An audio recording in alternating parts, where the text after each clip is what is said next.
আজকে আল্লাহ যদি আমাদেরকে সুযোগ দেয়, ইনশাআল্লাহ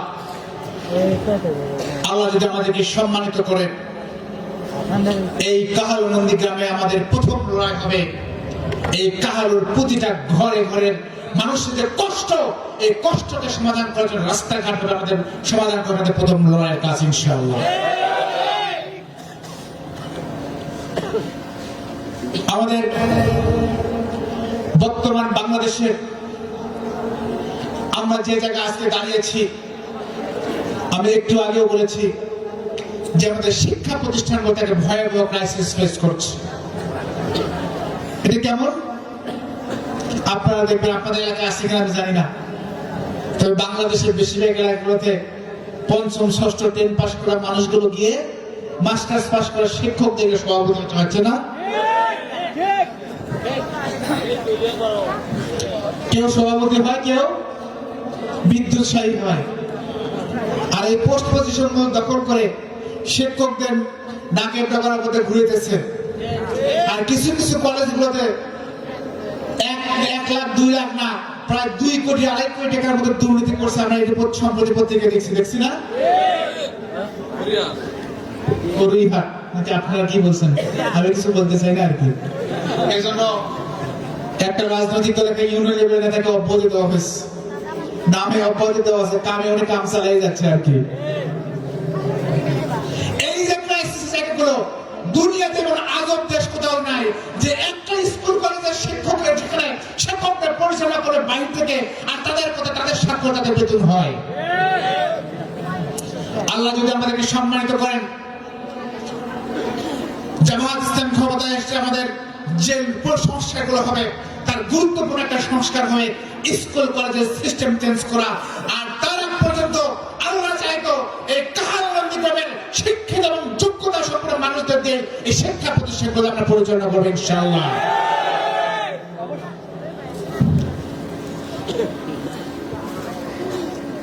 আমাকে একজন কষ্ট করে বলতেছে যে আমার এক সময় ছাত্র ছিল, জীবনে কোনো সাবজেক্টে পাশ করে নাই, পরে চালাইতো, ভটভটি চালাইতো। জীবনে আছে কি কষ্ট হতে পারে, জীবনে কি পাপ করছিলাম তার স্বাক্ষরে আমার এখন বেতন হয়। এগুলো তো আমাদের অপরাধ আছে না? এক ভাই সেদিন আমাকে কষ্ট করে বলতেছে যে কিছু কিছু জায়গাতে মানুষের এখন পরিবর্তন হচ্ছে চিন্তা, তাই না? অভিভাবক সদস্য এইটা ওটা নির্বাচন হওয়া শুরু হয়েছে, কি একটা বাজে সিস্টেম। আমি এক বিপক্ষে, কিন্তু স্পষ্ট বিপক্ষে। আমার নির্বাচন যেখানে হবে, যেখানে দেখতেছে পড়া যাওয়ার সম্ভাবনা আছে, সেখানে নির্বাচন উপর থেকে বন্ধ করে দেওয়া হচ্ছে, হয়েছে না? এই মানুষ চাইলে যতটুকু আপনার বাইরে চলে হয়েছে। আপনারা এমপি হওয়ার স্বপ্ন দেখেন, আপনারা চেয়ারম্যান হওয়ার স্বপ্ন দেখেন, আপনারা বড় বড় স্বপ্ন হওয়ার দেখেন, কিন্তু জনগণের রায়কে মেনে নিতে চান না। এজন্য নির্বাচন বন্ধ করতে হবে। এই কাজ যারা করেছিল জনগণ তাদের ক্ষমা করে নাই। এই ফ্যাসিস্ট পথে যদি আপনারা পরিচালনা করতে চান, দেখতে চান, তাহলে বাংলাদেশের জনগণ রাজনৈতিকভাবে সামাজিকভাবে আপনাদের বয়কট করবে, তখন সন্দেহ নাই।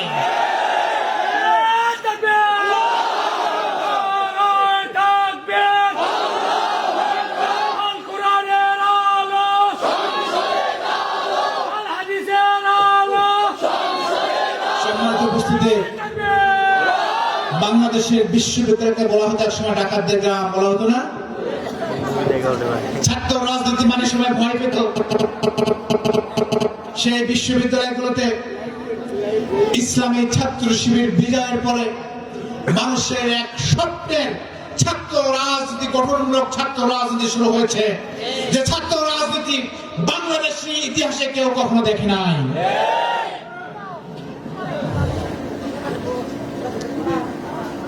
ঢাকা বিশ্ববিদ্যালয় ডাকসুদের বিজয়ের মাধ্যমে আপনারা দেখেছেন না,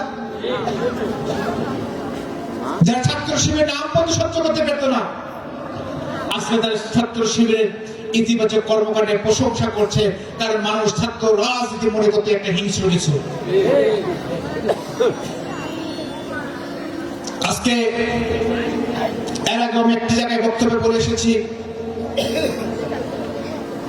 আজ সন্ধ্যাবেলায় বিরিকেদার ইউনিয়নের কালরাশ গ্রামে আজকে জামাত ইসলামী বাংলাদেশ এমনি এমনি জনপ্রিয় হয় নাই। জামাত ইসলামী বাংলাদেশ ইসলামী ছাত্র শিবিরকে এমনি এমনি সবাই পছন্দ করছে না। আজকে বিপ্লবের পরে যে বাংলাদেশ এসেছে, এই বাংলাদেশের ক্যাম্পাসগুলোতে যারা আগে নিজেদের মেস ভাড়ার টাকা জমাতে পারতো না, তারা আজকে শত শত কোটি টাকার মালিক হয়েছে। তারা বড় বড় গাড়িতে ঘুরে বেড়ায়, ছাত্র নেতারা বড় বড় ফ্ল্যাটের মালিক হয়েছে। আর যে ছেলে বিপ্লবের সামনে পিছনে যে নেতৃত্ব দিয়েছিল, তারা আগের মতই আছে। ছাত্র সমাজ যখন এটা দেখেছে, ছাত্র সমাজ যখন দেখেছে ছাত্র শিবির ছাড়া এখানে সৎ ছাত্র নেতারা কেউ নাই, যার ফলে বাংলাদেশে ইতিহাসে